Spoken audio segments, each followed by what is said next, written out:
Doctor Usha जी, रिंकू यादव जी और लाखों नौजवान के आदर्श भाई लक्ष्मण यादव जी, जिसने किताब लिख दिया अपनी प्रोफेसर की डायरी के रूप में।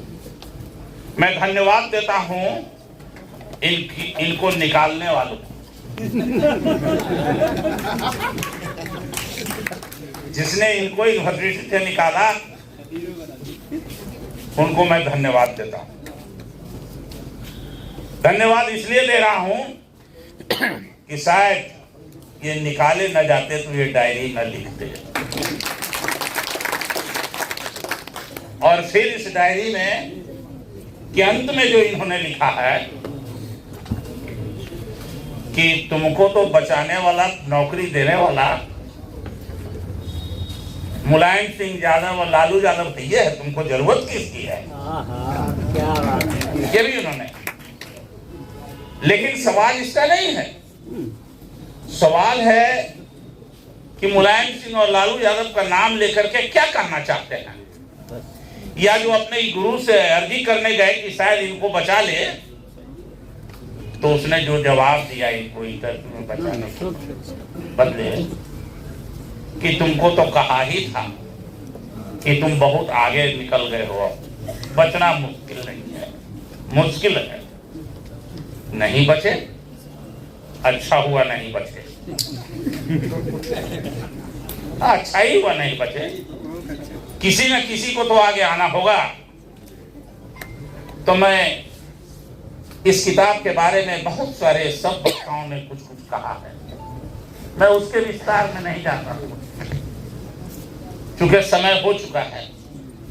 लेकिन एक बात शिक्षा के बारे में जो कुछ भी कही गई है, या जो लक्ष्मण यादव जी को जो कहा गया जाति सूचक से, जो जातिवादी इनको बनाया गया है, तो मैं इसके बारे में एक बात कहना चाहता हूं कि जात किसने बनाया? क्या शूद्रों ने जात बनाया?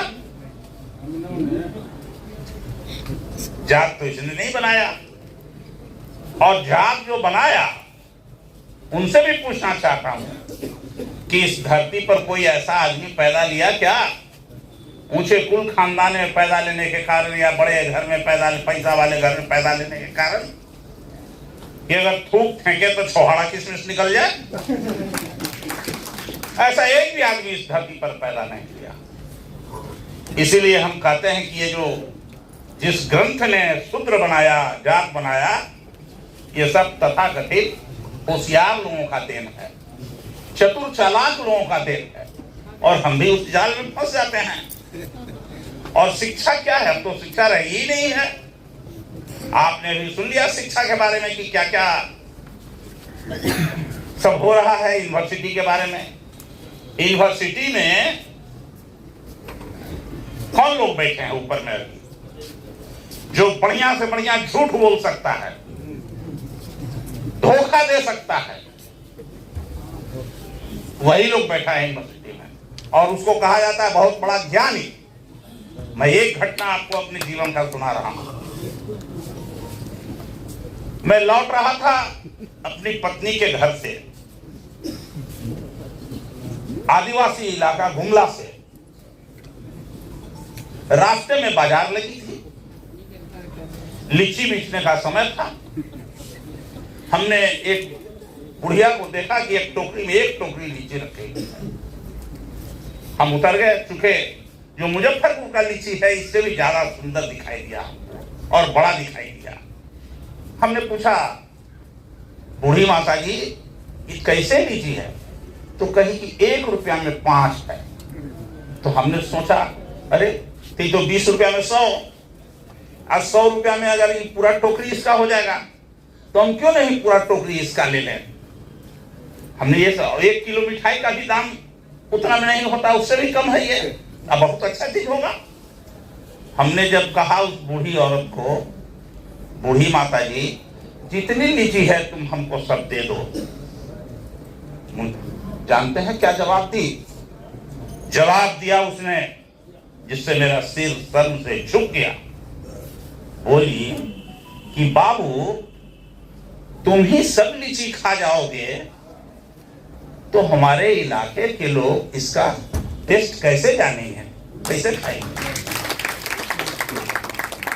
तो मैं सोचने लगा कि ज्ञानी कौन है, यूनिवर्सिटी में बैठा आदमी ज्ञानी है या ज्ञानी वो बुढ़िया जो गांव में बैठी है वो है। ये सोचने पर मजबूर कर देता है। आज वही हाल हमारे शिक्षा का हो गया है।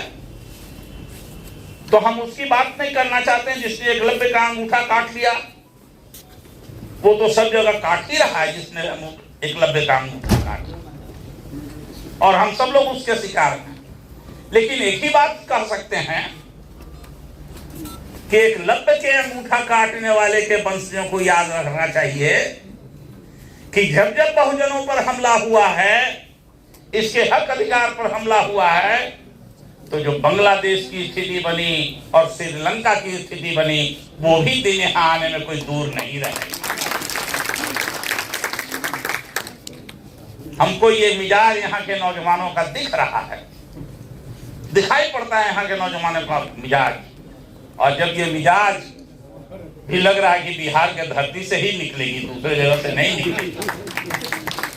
तो आज लक्ष्मण जी यहाँ आए हैं, इनकी किताब चल रही है, हम इनको इसके लिए धन्यवाद देना चाहते हैं कि कुछ और इस किताब की बिक्री तो लाखों लाख में हो, इन लोगों तक पहुंचे। जिस तरह से इनका विचार फैल रहा है, इसको और फैलाने की जरूरत है। हम ये इनके लिए शुभकामना देते हैं। दूसरी बात, आरक्षण की बात हुई है, तो अब आरक्षण तो रहा ही नहीं, इसलिए क्या इस पर बात करें। बोलना ही आरक्षण के बारे में। जब 2014 में सरकार बनी, तो जो बच्चे आज पढ़ रहे हैं कॉलेज में, उनके भविष्य को खत्म करने के लिए कि फिर से अब ये कॉलेज में अगला जनरेशन नहीं आ सके, स्टाइपेंड बंद कर दी गई। छात्रवृत्ति, मैं एग्जाम्पल हूं, शायद मुझे छात्रवृत्ति नहीं मिलती तो मैं पढ़ा नहीं होता जिस परिवार में। ये छात्रवृत्ति की देन है आरक्षण की, कि मैं पढ़ करके और आपके बीच में आज खड़ा हूं। ये देन है डॉक्टर भीमराव अंबेडकर के संविधान की। इसलिए उस महान आत्मा के प्रति नतमस्तक होकर कहते हैं कि जब तक ये धरती रहेगी तब तक उसकी आवाज बुलंद होते रहेगी। डॉक्टर भीमराव अंबेडकर। आरक्षण छात्रवृत्ति तो बंद ही हो गई। एक और आप सब लोगों को शायद पता भी नहीं हो, डीओपीटी का एक आदेश निकल गया उसी समय, जो जिस कोटि का है उसी कोटि में रहेगा। ये बहुत सारे दलित आदिवासियों को भी पता नहीं कि जो जिस कोटि का है उसी कोटि में रहेगा। मैं एक्सप्लेन करूंगा, तो आप लोग जाके देख लीजिएगा। हम एक्सप्लेन करेंगे तो समय नहीं है, इसलिए मैं उससे आगे बढ़ता हूं एक एक करके। और जो नौकरी देने वाली संस्थाएं थी उसको बेच दिया गया निजी क्षेत्रों के हाथे, और निजी क्षेत्रों में आरक्षण है। तो एक एक करके मैं ये कहना चाहता हूं कि अब आरक्षण नाम की कोई चीज नहीं रह गई है, और पढ़ाई गरीबों के घर से छीन लिया गया है और पूंजीपतियों के हाथ में दे दिया गया है। और इसका एक जीता जागता उदाहरण है कि शिक्षा का बजट कम हो गया है। शिक्षा का बजट कम हो गया महबूब जी, और साथ ही साथ जो रिसर्च स्कॉलर लोगों के लिए जो दी जाती थी वजीफा, वो भी करीब करीब समाप्त कर दिया गया है। तो रिसर्च स्कॉलर निकलेंगे कहां? शिक्षा की बजट खत्म, धीरे धीरे कम, और अब शिक्षा बड़े पूंजीपतियों के हाथ में। तो बहुत ही सुनियोजित ढंग से नागपुर के लोगों ने शिक्षा को समाप्त किया है। तो हम इतना ही कहना चाहते हैं कि ये पुस्तक, चूंकि समय हो गया है, हम ज्यादा बोलेंगे तो अच्छा नहीं, बोलने के लिए बहुत कुछ है।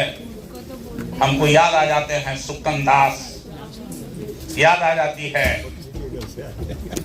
भगवती देवी, याद आ जाती है दशरथ मांझी, याद आते हैं। तो इस तरह के अनेकों हैं जो याद आ जाते हैं।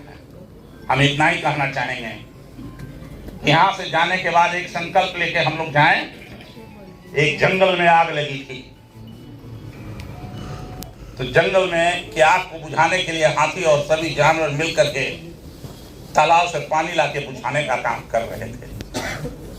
उसी में एक गरवैया भी थी, छोटी चिड़िया। वो जाती थी नदी किनारे, अपने चोंच को उसमें डुबाती और फिर आके जंगल के ऊपर अपने मुंह को झाड़ती। हाथी देखा कि अरे गरवैया ये काम कर रही है, तो हाथी ने उसको कहा, ये गरवैया भागो नहीं तो जल के इसमें तुम भस्म हो जाओगी। तो गरवैया ने कहा, छोटी चिड़िया ने, हाथी भाई याद रखो, जब इस जंगल में आग लिखने की कहानी जब लिखी जाएगी और जब बुताने वालों की नाम लिखी जाएगी, तो मेरा जलाने वालों में नहीं, आग बुझाने वालों में नाम लिखा जाएगा इतिहास में। उसी तरह से यहाँ से संकल्प लेके गई कि जो नई आंदोलन, नई रास्ते, ये प्रोफेसर की डायरी और जो अभी कहा आदरणीय दीपांकर जी ने, जो नफरत फैलाने की साजिश हो रही है, उन सबको समाप्त करने की दिशा में अगर कोई इतिहास लिखा जाएगा जिसमें आप सबका नाम ऊपर के पन्नों में है, यह संकल्प लेके जाइएगा। और यही आज देश को, राज को एक नया रास्ता दिखाएगा जिसमें प्रोफेसर की डायरी एक अहम भूमिका निभाएगी। इतना ही के साथ मैं अपनी बात को समाप्त करता हूँ। बहुत बहुत